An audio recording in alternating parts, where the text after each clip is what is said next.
দর্শক, ছুটির দিনে কক্সবাজার সমুদ্র সৈকতে নেমেছে পর্যটকের ঢল। সৈকতের অপরূপ সৌন্দর্য উপভোগ করতে ভ্রমণ পিপাসুদের পদচারণায় মুখরিত কক্সবাজার। সেখানকার খবর জানবো আমাদের সহকর্মী ইরফানুল হাসানের কাছ থেকে। ইরফান, পর্যটকদের সমাগম কেমন দেখছেন, কি বলছেন তারা, কেমন উপভোগ করছেন?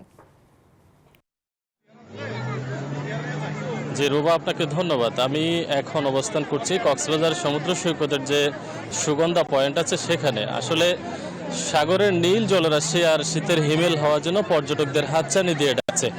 আপনাকে একটু দেখাতে চাই, আসলে কক্সবাজারে এই মৌসুমের সবচেয়ে বেশি পর্যটক আজকে সমাগম হয়েছে। বলা যায় এই মৌসুমের সবচেয়ে বেশি সংখ্যক পর্যটক আজকে এসছেন। হোটেল যারা ব্যবসায়ী আছেন তারা ধারণা করছেন আজকে প্রায় লক্ষাধিক পর্যটকের সমাগম ঘটেছে কক্সবাজারে।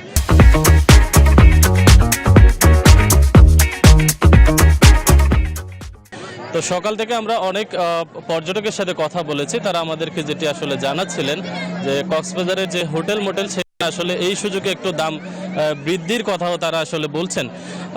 পাশাপাশি অনেক পর্যটকের আসলে আক্ষেপ রয়েছে, তারা যেটি বলতে চাচ্ছেন যে সেন্ট মার্টিনে মাত্র 2000 পর্যটক যাওয়ার সুযোগ রয়েছে।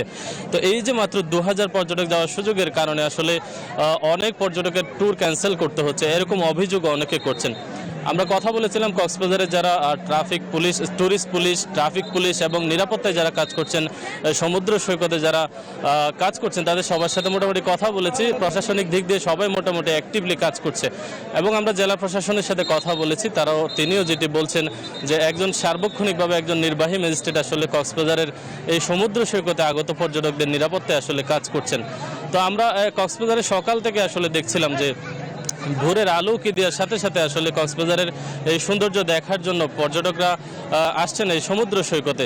তো কক্সবাজার সমুদ্র সৈকতের সুগন্ধা পয়েন্ট থেকে এই ছিল আমার হাতে থাকা খবরাখবর। ইরফান, আপনাকে ধন্যবাদ।